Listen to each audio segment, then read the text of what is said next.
So for those that are new to my channel, welcome. My name is Maz. I'm swinging on my swingy chair, so I'm sorry about that, but I can't stay still. I'm a second year medical student in the UK, and this week's vlog is just going to be about my wisdom teeth. This week I'm getting my wisdom teeth taken out. I have 4 impacted wisdom teeth, which honestly are very, very painful and they need to come out. I have been waiting over a year for this appointment, which honestly, that's a very long time, but I'm very grateful. I'm just going to talk to you a little bit about my teeth and my journey with my teeth. So if you're here for that, then stay tuned. If you're not, why are you here? Actually had my very first surgery when I was a child, I think. Yeah, I was definitely a child. What happened was basically I needed braces and my teeth were just not erupting like they normally should, and I had one particular tooth that just was sitting in top of the gum and it wouldn't come down. So I had 2 options. They said I could have a chain that would pull down the tooth, and I was like, absolutely not. And my other option was surgery, so I was like, let's do the surgery. But at the same time, they did offer to get the other baby teeth out that just wouldn't come out. So I had 4 teeth removed. Went to the Max Backs department in the children's hospital, and they dealt with me. When I woke up, I felt like I was on a different planet because I was put to sleep. So that was definitely an experience, but I don't ever recall being told about the risk of an infection afterwards. And yes, boy, did I get an infection. I remember very, very clearly because I had my GCSE statistics exam the next day. My eye was shut swollen. I turned 20. The wisdom teeth pain was, it was not fun. Okay, I will tell you that much. If you are entering your 20s, I'm gonna warn you right now, be prepared. And especially if you have a small jaw like me, that's all I've ever been told, is that I have a small jaw and there's no space in my teeth, then it's gonna hurt. My wisdom teeth did not grow the right way up. So imagine this is a tooth, yeah? Mine is growing that way. It's impacted, that's what it's called, or known as. So I have too many impacted teeth, and the risk of my impacted teeth is that they can cause bone erosion to the tooth next to them. And yeah, I don't want that. I really don't want that. I've already had an infection of one of the impacted wisdom teeth, and by God, it was the most painful thing I have experienced, to the point where I woke up in my sleep and I was literally in tears because I could not sleep. The pain was that bad. And A&E basically told me there was nothing they could do for me other than give me some really strong painkillers. But at 4 a.m. I couldn't get myself to A&E, so I just cried, and yeah, told the uni I couldn't come in, and went and got some antibiotics from my dentist. That was horror. I really do not wish that upon anyone. Yeah, because once you've been through that, you'll understand what I'm talking about.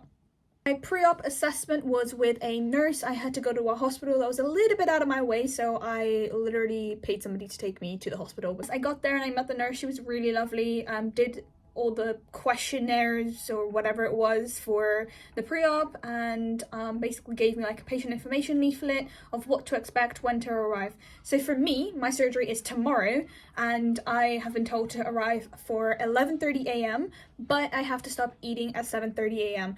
I can still, however, have clear fluids. So this is from the patient leaflet, it was water, squash, black coffee, but I will literally be sticking to water. I don't want to drink anything else. So my surgery will actually be in the afternoon, and there's no priority to the surgery. So I think she said something like there's 1, 2, 3 surgeries going on, and you don't know which number you'll be until the day. And I was like, okay, fine. So surgery, and I was in the children's hospital. I think we total 9 hours from the time I was admitted to the surgery and recovery, which wasn't too bad. And I had a friend at the time. I don't think I will have anyone accompanying me tomorrow because I'm an adult now.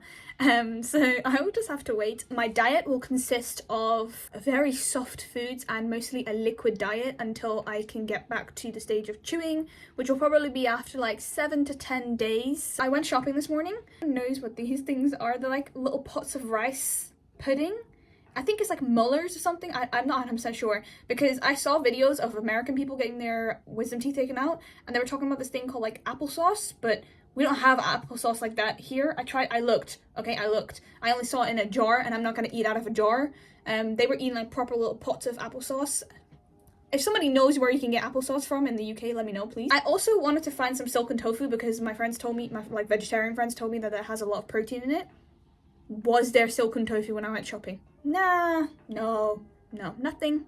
So no silken tofu. We're having a lot of smoothies. So a lot I'll make myself, and then when I give up, I'll just buy them. But I'm trying to have things that don't have sugar in them, or like very reduced levels of sugar, because I don't want to be, encouraging any sort of infections in my mouth. Tomorrow for my surgery, and I guess I will keep you guys updated on how it goes.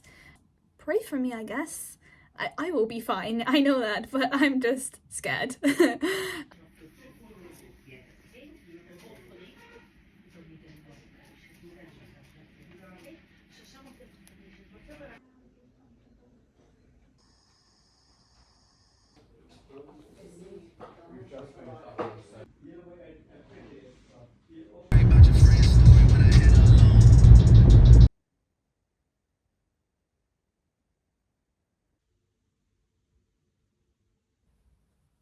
In less than 24 hours, and for some reason I keep thinking that it's been 2 days.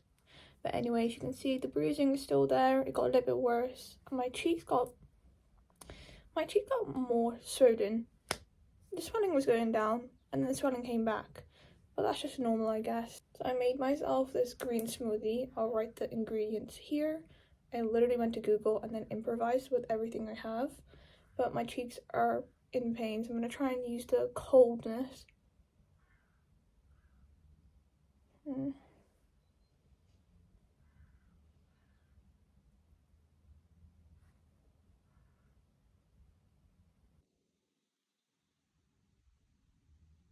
So I'll do a little breakdown of everything that went on yesterday. So I arrived for 11:30. There was no reception team, so I just was walking around until I saw the day surgical unit ward.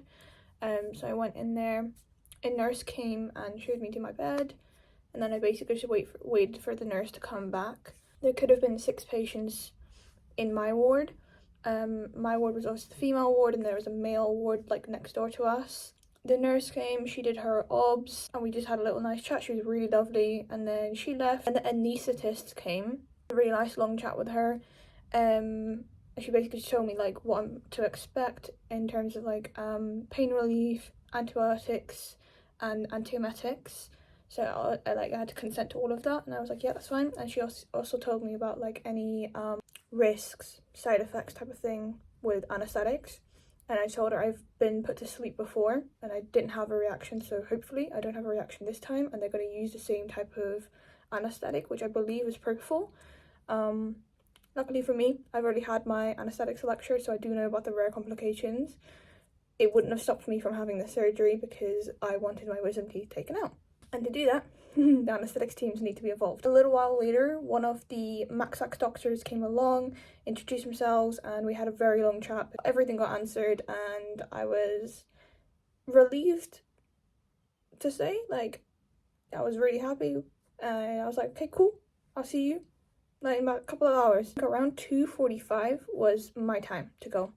Because I was second, so there was like 1, 2, 3, and I was second. I think 2 people could have been from the surgical team, I don't know. They wheelied me, which was really fun because I was awake for that part. Wheelied me through from where my ward was into the surgical theatre, and then I met the anaesthetist again, and I met another member of the surgical team. Did express my concern about getting a cannula in. I don't know if you can see it. That's where the cannula was put in. I remember very explicitly when I was a child and I was having my first surgery in the children's hospital, they gave me a numbing cream for the cannula, so it didn't really hurt as much. It hurts. For me, I'm okay with bloods, like up here, but I don't know what it is with cannulas. I think they just hurt a lot more. But she was really, really gentle and did something to like ease the pain. And before this, she gave me some paracetamol and an antiemetic. So I took those. I had general anesthesia. You'd know how quickly you go to sleep. The surgeon did come out because I had a question about a dry socket. Again, more questions, but she answered that. And I was like, next thing you know, I was gone. And it's probably like one of the best sleeps you can ever have in your life. So I guess that's the pro side to it.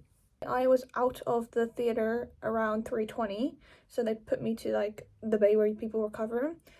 But I remember waking up and I think it was coming towards 4 o'clock, and my legs were shaking, like my whole body was shaking.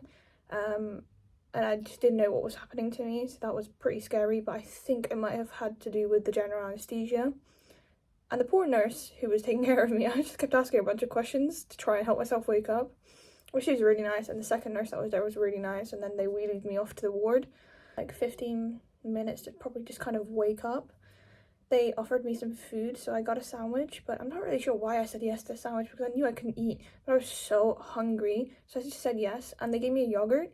It was really nice, the yogurt. I took a picture of it because I want to find it so I can have some more, because it was really like gentle to eat, and I had a small spoon as well, so that was like, I found it like easier to eat. Nobody told me that I would be staying there for an extra 2 hours so that they can obviously do my obs and make sure that like I am fully like awake. Because you can't also leave the hospital without like a responsible adult coming to pick you up, and the person that was coming to pick me up had to go to work, so I was just like panicking. I was like, I kind of got to go, but it was actually fine because like I think after 2 hours like everything worked out well for me. Like my obs are all good. So by obs I'm talking about having your blood pressure checked, respirate, and pulse oximeter, the thing that measures your oxygen. Blood pressure was a little bit on the lower side, but it normally is, so nobody was worried. And then I had a nurse come and basically give me all the post-op advice and things that I got to take home. And I also was given dihydrocodeine because I had 4 teeth taken out.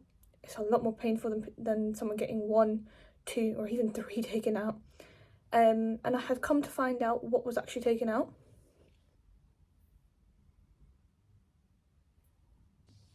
So if you don't know, wisdom teeth are your 8s.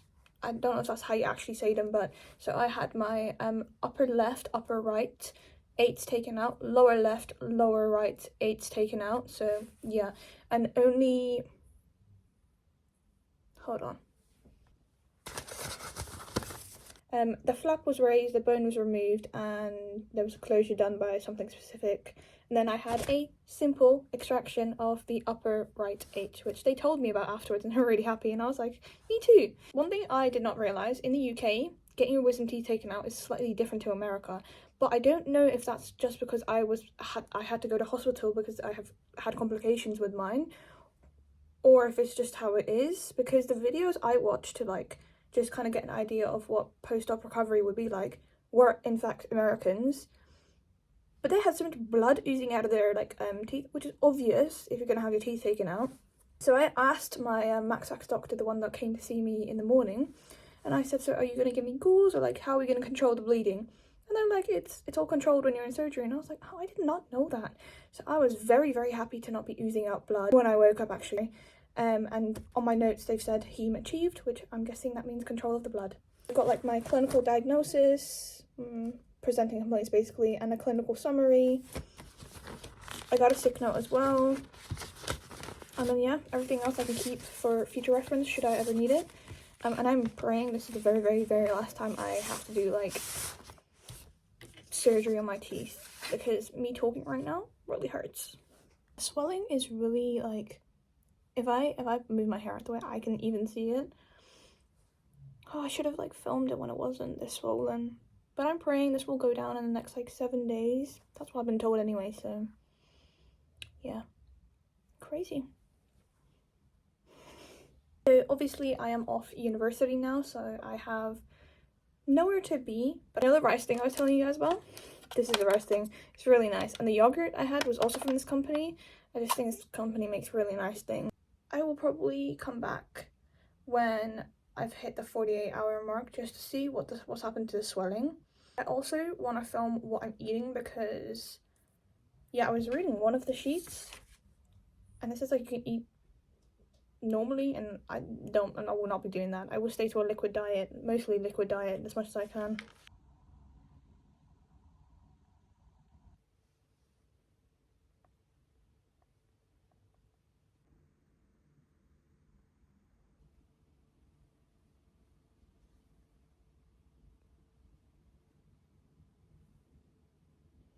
X-ray.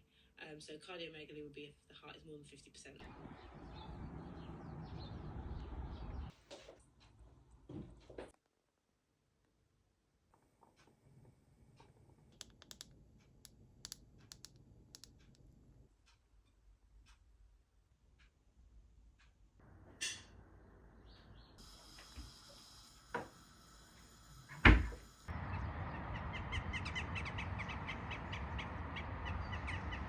It's day 6 of recovery. I think I gave up filming after day 3 just because I was in so much pain. My face was so swollen. I was just like, there's literally no point. I could barely talk.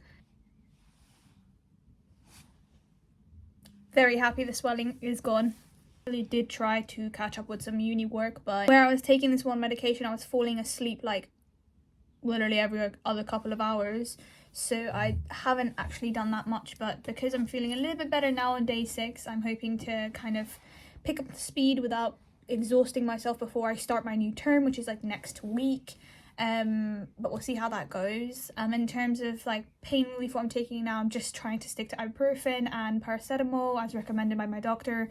It can take up to 2 weeks for the stitches to come out. I have like a pen torch and I basically just shine it into my mouth so I can see what the stitches are doing and how the gum is like closing up on itself. And the blood clots, I think the blood clots have definitely gone, but I didn't get a dry socket, so very thankful for that. Mini vlog is coming to an end now, and for people that don't want to watch the full video on wisdom tooth surgery in the UK with general anaesthesia, then just kind of skip to this part where I'll just basically tell you what it was kind of like. My main tip or advice would be to do grocery shopping before you get your surgery done so that you can come home and not have to worry about, oh my god, I need to go out and go shopping, because you kind of have to change your diet. So it really depends on how many wisdom teeth you're getting taken out. For me, my case was taking all 4 of them out. So obviously for me, I had to change my diet. And I think it's just generally recommended to eat more softer foods and be very gentle on chewing. Any sort of like liquids and stuff, just be careful of really hot and really cold drinks. If you also get local anesthesia, which is what I got, so I couldn't feel my bottom lip and I think the top lip and a little bit of like somewhere else I couldn't feel, for someone at home so that they can look after you, because with general anesthesia it takes about up to 48 hours before it can also like fully wear off. That's why you're not allowed to drive. I'm pretty sure it's illegal to drive, but you know, check that DBSA. I don't work for them. If you can, give yourself a good 5 days off work or whatever you do, and if you could do it from home, that would be even better. I know that's a luxury in today's economy, but if possible, and if you can have help, then that, yeah, I would definitely recommend. I hope you enjoyed this mini vlog, and I hope to be back very soon with probably a week in the life video. And I just want to say I'm really grateful for hitting 40k on Instagram. It sounds so weird to say that out loud, but yeah, I was really shocked, and I am very grateful for everybody that interacts, likes, and you know, wants to engage with my platform. It means a lot, because it helps me also not give up on social media, because that goes through my mind more times than you can think. Anyway, have a lovely week ahead. I will not be filming any more on my wisdom tooth journey because I am just too tired and I need a break. And yeah, bye.